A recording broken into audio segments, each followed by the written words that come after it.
Yeah, so the question was for the recording, what could the qual questions look like for Grosvenor bases? And they have to be sort of qualitative, or they have to be a short Grosvenor basis computation. And so so problems like that. And so I think the best ones so far are the questions that were on that worksheet from Cornell, and the Stillman exercises are probably the better, sample of what things could look like. Cool. Yeah. Are there other questions? Okay, so I have Davey at home right now, so I haven't had a chance to look at the quizzes yet. I mean, I've looked at some of them, but not all of them. And I will get back to you as soon as I get some time for that. That being said, let's get into today's thing. So I kind of have two things that I need to do. One was talking about the existence of primary decompositions and Noetherian rings, and then the other thing is, well, I guess we have a couple things. One is about the set of zero divisors. So let's do this zero divisor thing. I think it's kind of fun. Okay, so let's do a characterization of zero divisors today.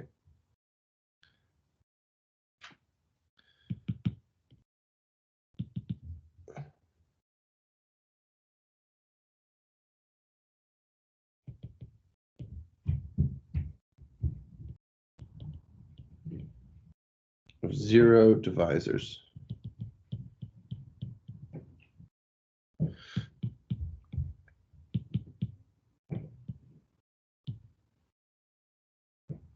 And so this is kind of like the geometry of zero divisors. So the idea to keep in mind, so the good example to keep in mind, as always, is, if you take, you look at spec k of xy, mod xy for x and y, for where k is a field, right? Then you have the two axes, right? So you have, this is the axis where y is equal to 0, and this is the axis where x is equal to 0, and you have x bar, y bar is equal to 0. So notice that, like, so this function x restricted to the y-axis, or let's say so the function x, so note that the function x,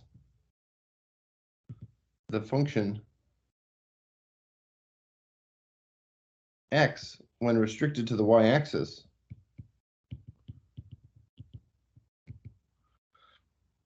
the y-axis is identically 0.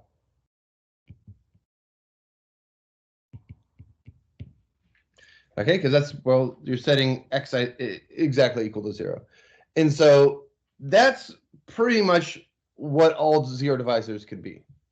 Okay, so let me say a little bit about this. So let me give you some terminology now about how to formulate this. Okay, so what we're going to do is here's the setup. So we're going to let A be a ring.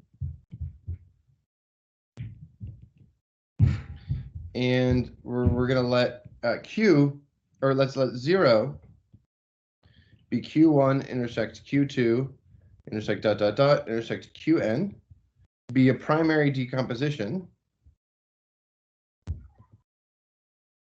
of the zero ideal. Okay, so in scheme world, well, I'm going to give you a definition. So definition. I think I've already said this before, but I'm going to just formalize this. So the set. So we have spec A looks like the union of VQ1, union VQ2, union ...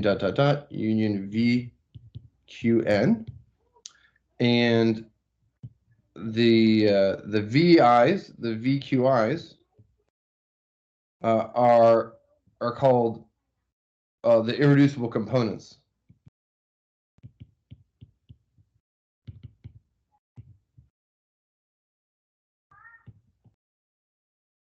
of spec A.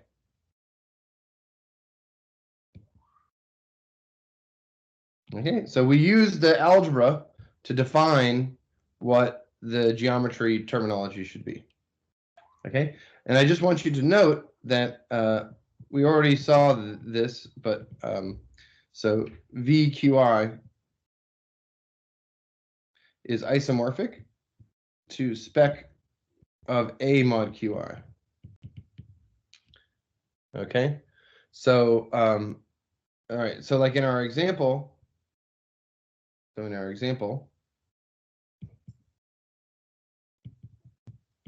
so we had X was spec K of XY mod XY, right? And then we had so we had two irreducible components. So this was V of so then we had the zero ideal, right? So the zero ideal here was X bar intersect Y bar, right? And so this is the primary decomposition of the zero ideal.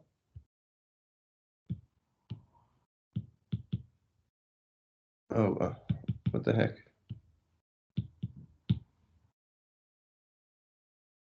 I guess, whoa.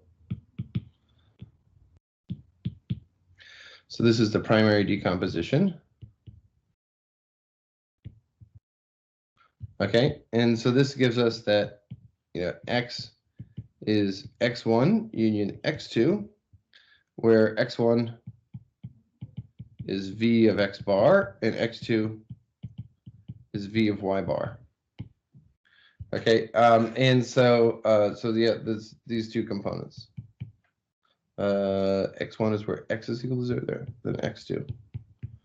Okay, so it's the union of the two axes.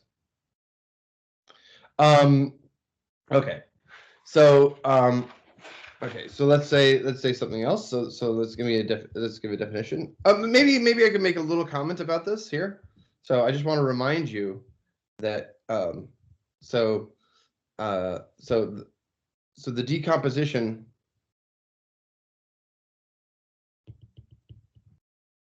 of the zero ideal in A mod I corresponds to the decomposition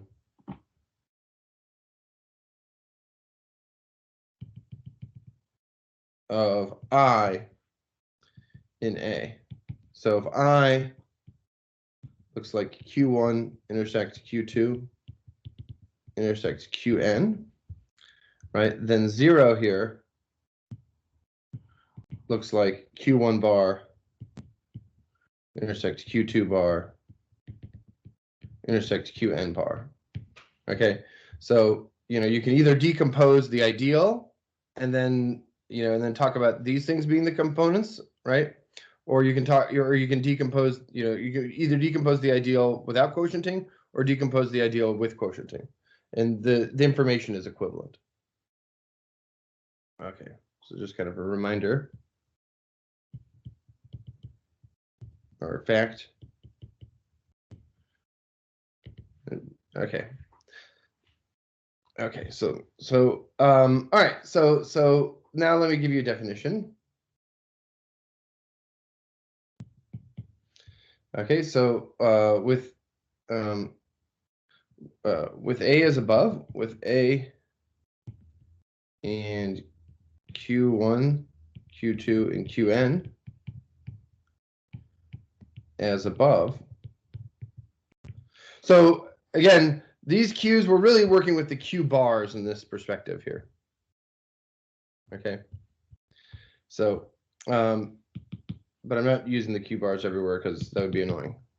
Okay. So, so with A and Q1 as above, so these are in the primary decomposition. So the restriction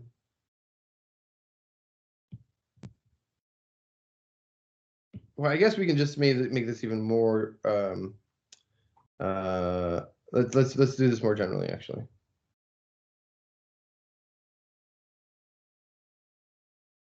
Okay. So let I be an ideal.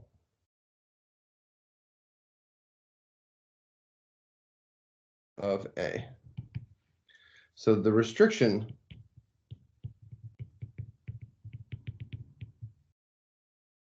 of F in A to V of I. This is in the spec A, is defined to be the following. Okay, so we're going to do this is F restricted to V of I. This is going to be defined to be equal to the equivalence class of F mod I. Okay, and so this thing here is an element of A mod I.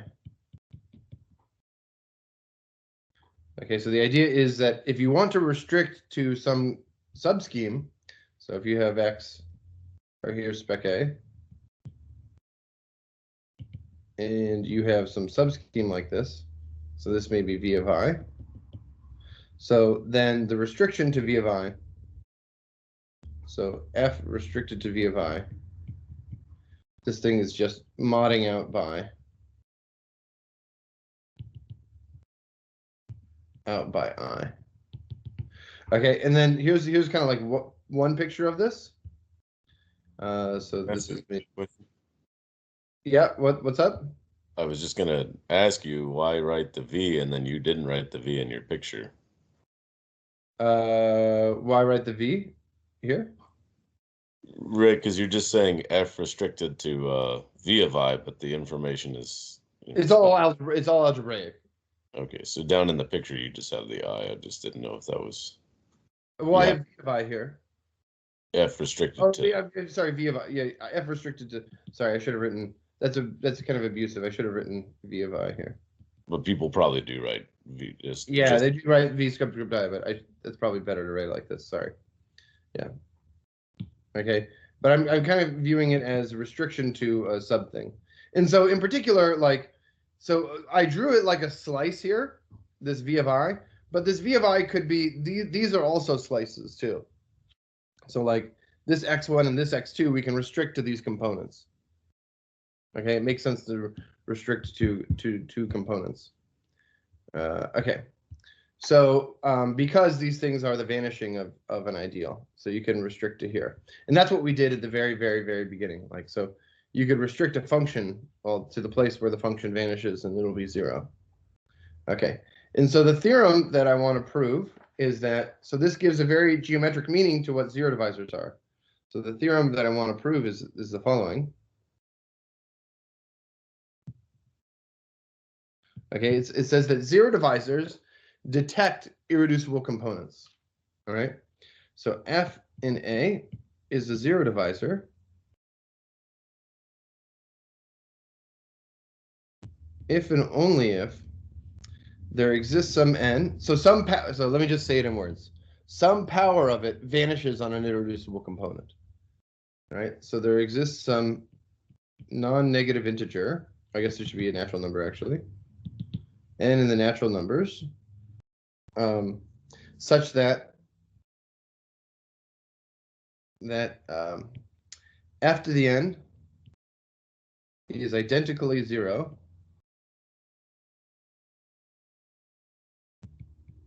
after restricting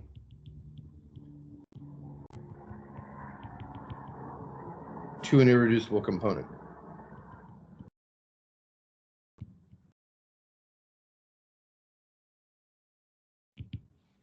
Okay, so that's what we're wanting to show. So zero divisors are things that are nilpotent on some component. That's exactly what all the zero divisors are. So if you have a zero divisor in a ring, it means that there's some sort of decomposition going on of your scheme. Okay.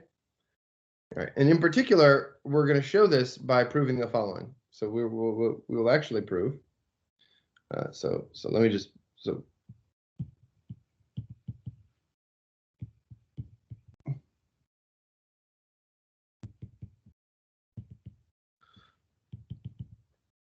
list of equivalent things. List of things are equivalent. equivalent. L-E-N-T. Okay, so all right, so let me just show you the theorem. So theorem. Okay, so so the theorem says that the following are equivalent.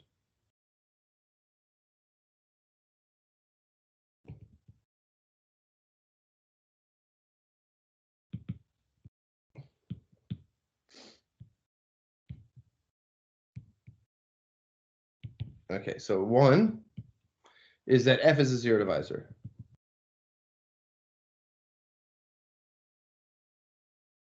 Two is that F is in the union of these colon ideals.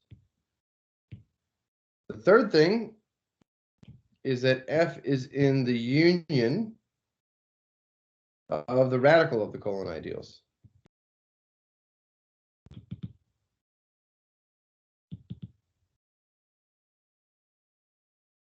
Okay, the third thing, so this is the third thing. The fourth thing is that F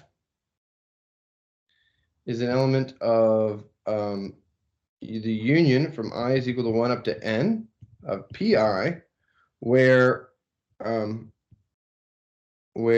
0 is, has this primary decomposition.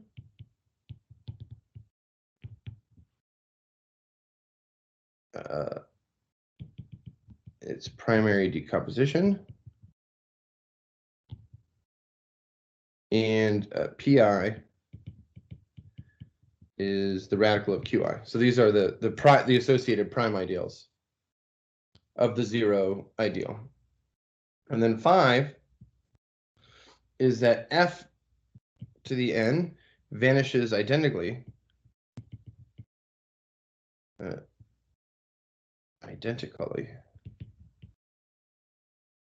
on some component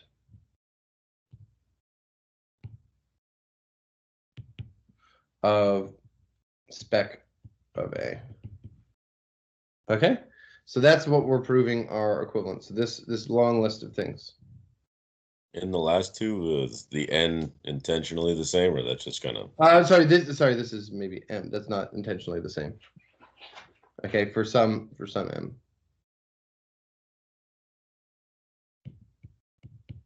Okay, so now this is and so again, in all of this, we're assuming that primary decompositions exist, and that hypothesis that thing holds under the assumption that the ring is Noetherian. Okay, so does that make sense? Do you guys have any questions about the kind of statement and what the meaning of a zero divisor is now?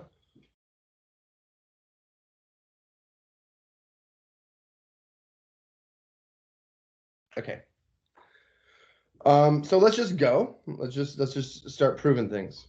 Okay, so one implies, and maybe you guys can do this. So this isn't the hardest thing in the world. The only thing that we have to use is we have to use this lemma from last time, where these were so the prime ideals. So these things here were of the appropriate form. Were of the form that's in 3. Okay, so let's do the proof. Okay, so if F is a zero divisor, so let's do 1 implies 2.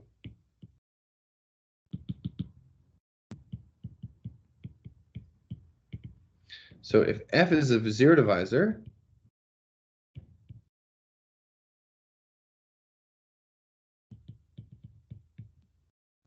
then there exists some G not equal to 0 such that Fg is equal to 0. Well, that implies, this implies that F is in this colon ideal. That's the definition of the colon ideal, right? Which implies that F is an element of the union for X and A of this thing. Okay, so let's do the proof. Oh.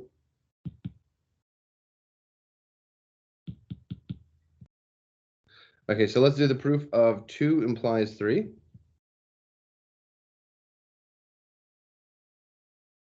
Okay, so we wanted to show the same thing for the radical ideal. So we have, so clearly, so we have, so suppose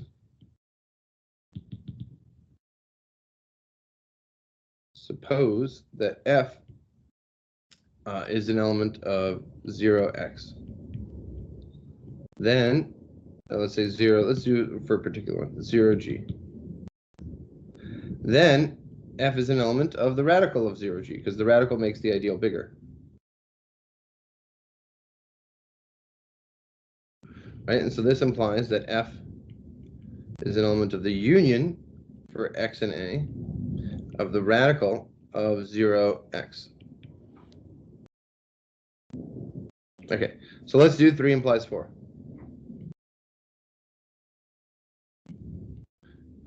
Okay, we're doing squiggly lines here. Okay, so 3 implies 4 is so we have from the previous class.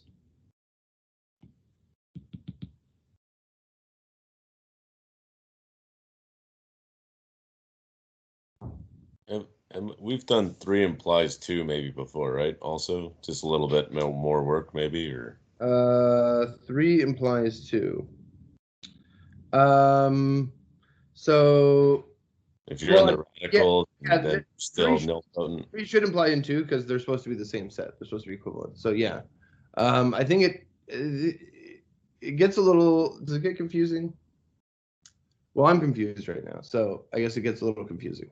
So, I don't see 3 implies. Oh, sorry. Did you say 3 implies 2? Yeah, I'm just thinking. So if you're raised to the n and you're 0, then you're. Oh yeah. That's a good proof. So yeah, for 3 implies 2. Okay, so if if f to the n is an element of 0x or m, right? So this implies that f to the m x is equal to 0, which implies and m is the smallest such m smallest much number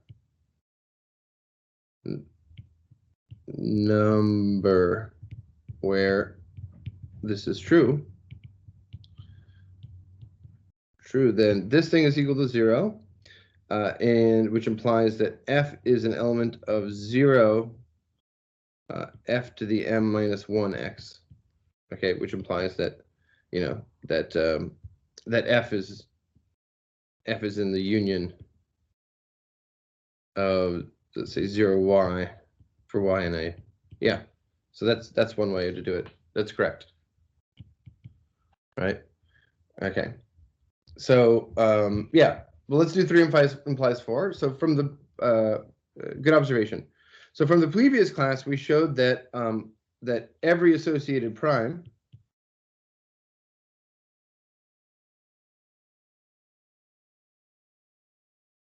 of I was a prime ideal of the form. So associated primes are just primes that appear in the primary, below the primary ideals in the primary decomposition, or the schemes below the primes above, right? So was a prime ideal in the primary decomposition. Oh, sorry, was a prime ideal of the form the radical of a colon ideal.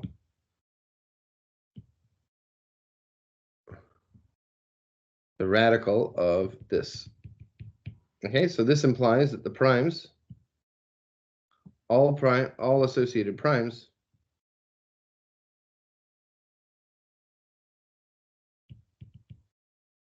appear in this thing. Associated primes of 0 appear in this ideal, in this thing here.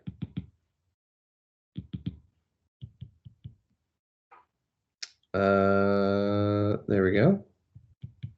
So this proves that here, that the union of PIs for I is equal to 1 up to n. So this thing is equal to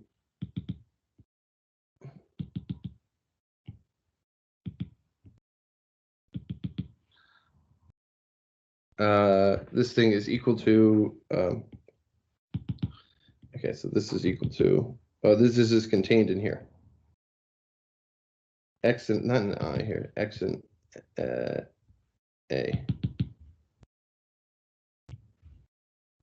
Okay, so this is in this union of these things. Okay, so conversely, for every x, we have this thing here. So this is a some combination of these things. So let's do I1. Sorry, intersection.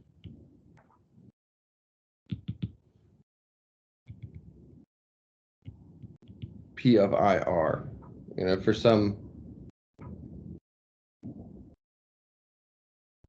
I1, I2, IR, a subset of 1 through n. 1, 2, n. Okay. So, all right. So that's what we have here, and so this proves the other direction.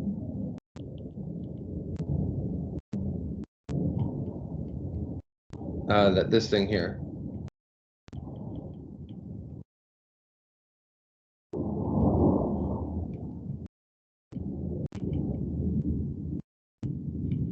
Because each one of these, each one of these here, so note that these things here,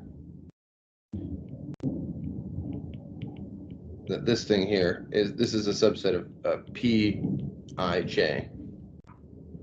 for each j. Okay, so this has to be a subset of the whole thing. All right, and is it clear what the p's are? The p's are the associated primes of the zero ideal. Okay. Okay, so now let's prove the following. So let's prove the last part. So 4 implies 5. Oh, this isn't quite the last part. Okay, so for 4 implies 5, right? So let's suppose that f is an element of the union for I is equal to 1 up to n of the PIs. Okay, so and here again, as usual, so we have 0 is Q1 intersects Q2 all the way up to Qn, and then this is a primary decomposition. And again, Pi is square root of Qi. This is the same thing that we were using before above. Okay, so this is in here. So this implies that this implies, let's say, without loss of generality,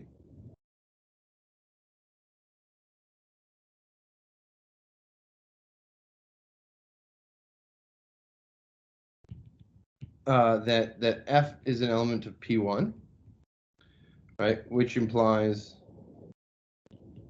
that f is an element, f to the m is an element of Q1 for some positive m.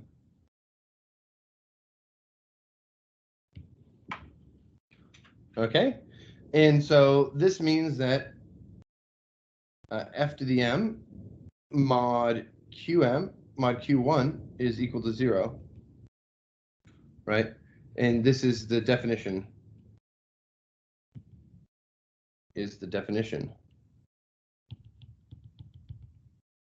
Of vanishing on some irreducible component.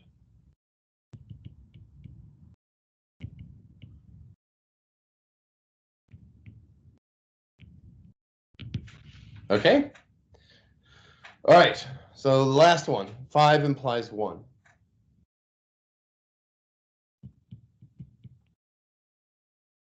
Okay, so suppose that f vanishes identically on some irreducible component.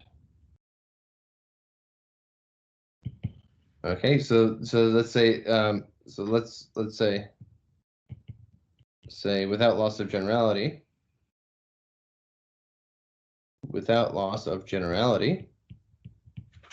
that f restricted to v of q1 is equal to 0. Okay, so this is the same thing as saying that, some power, f to the m. We're only supposing some power. Okay, so this means f to the m is an element of q1. Okay, and also suppose that m is the smallest number for which this is true. So also suppose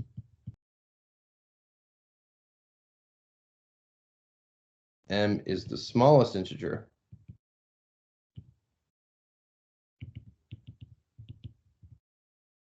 where this is true.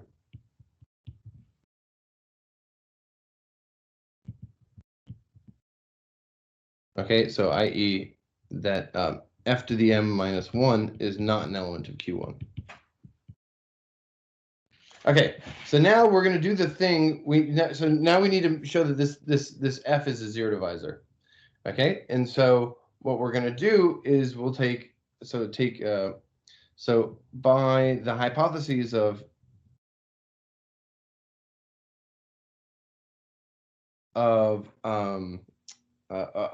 primary decompositions.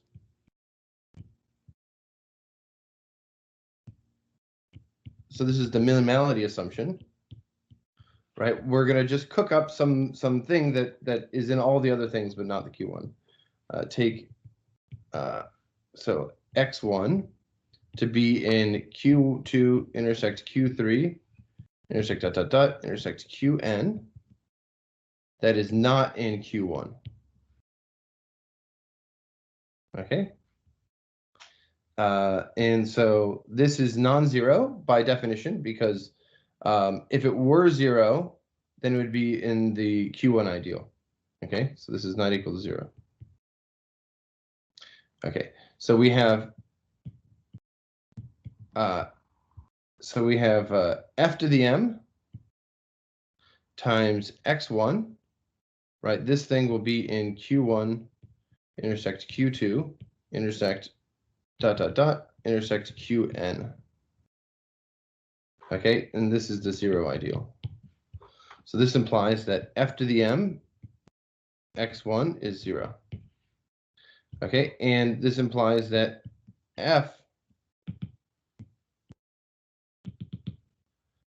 times f to the m minus 1 x1 is equal to 0. And so this is the element. So this is I claim that this is the claim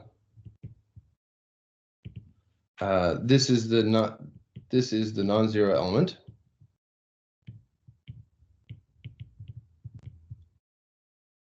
Annihilating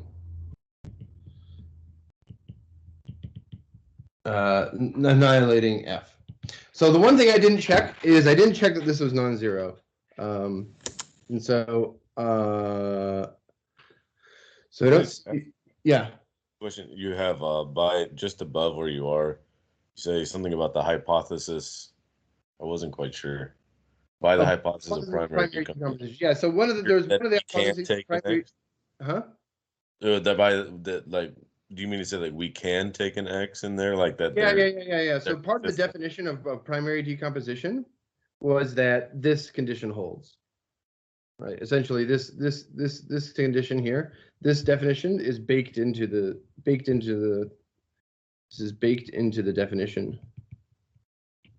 The definition. You can always take of of a primary decomposition. It's called this minimality assumption, right? So yeah, so yeah, if this wasn't true, right, then is that kind of like saying that you need that Q1 in order to have exactly. You need that Q1. It's not if you could just get rid of the Q1, then the whole thing would be superfluous, right? You just throw out the Q1. That's exactly the point. It's the minimality of the primary decomposition. It's like you don't want extra primary ideals in your primary decomposition. You don't want junk ideals. Okay. So I claim that this is true, but I'm not going to check this. Okay. So I'll leave that as an exercise. And maybe I'll check this after class too.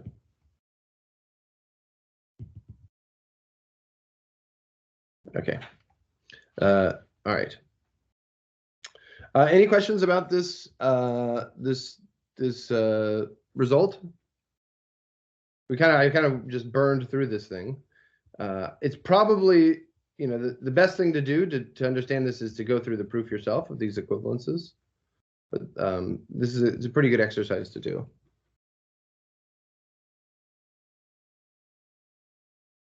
Okay, and do you guys see how the main theorem follows? So the whole point is that zero divisors are about where things cross, like the irreducible components, right? That's the idea. You guys have good poker faces. Yeah, I buy that. When you say where things cross, you mean like if we were to draw a picture, it'd be if you were to draw a picture, the picture of the irreducible components are like, you have things like this, maybe some embedded component, maybe something of higher dimension, right?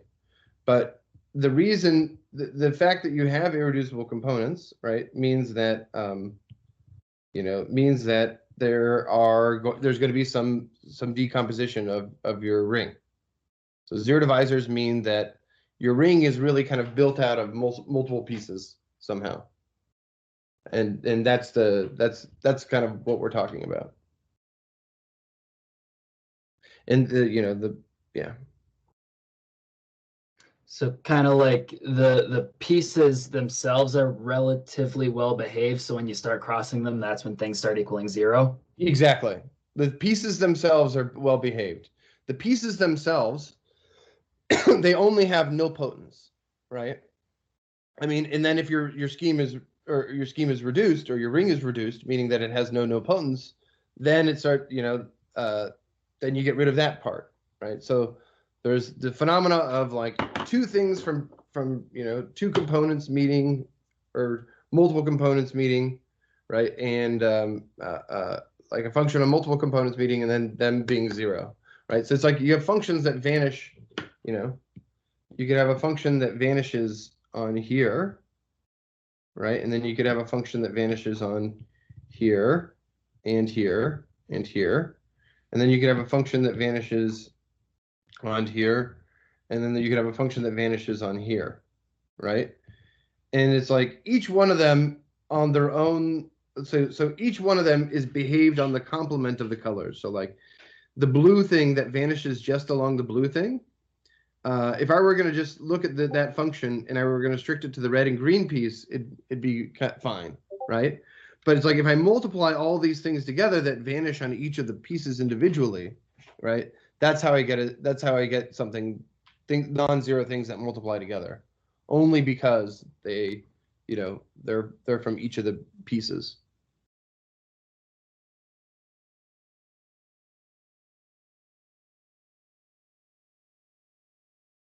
Again, with the poker faces. There's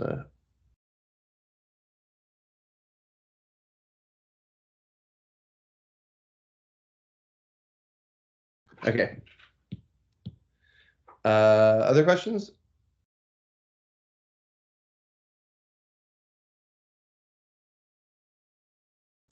we won't have poker faces for long, right? In a few months, I guess. Yeah, right. Hopefully. Yeah. Hopefully, yeah, I get to see you guys in person. It's crazy. Like we've spent this whole like year together, right, on a freaking mean, computer. Being Right? in person is not going to stop me from sitting with a blank stare in a classroom. So Yeah. don't worry about that. Well, no, I just don't know if there's a blank stare or No, not. no, I I know. just have to assume, I guess, right? I don't know. Yeah. Yeah. Okay. Okay. Okay. So the next time, what are we gonna do? So okay. So there's kind of a new topic for next time that we're gonna start, and so the next topic is about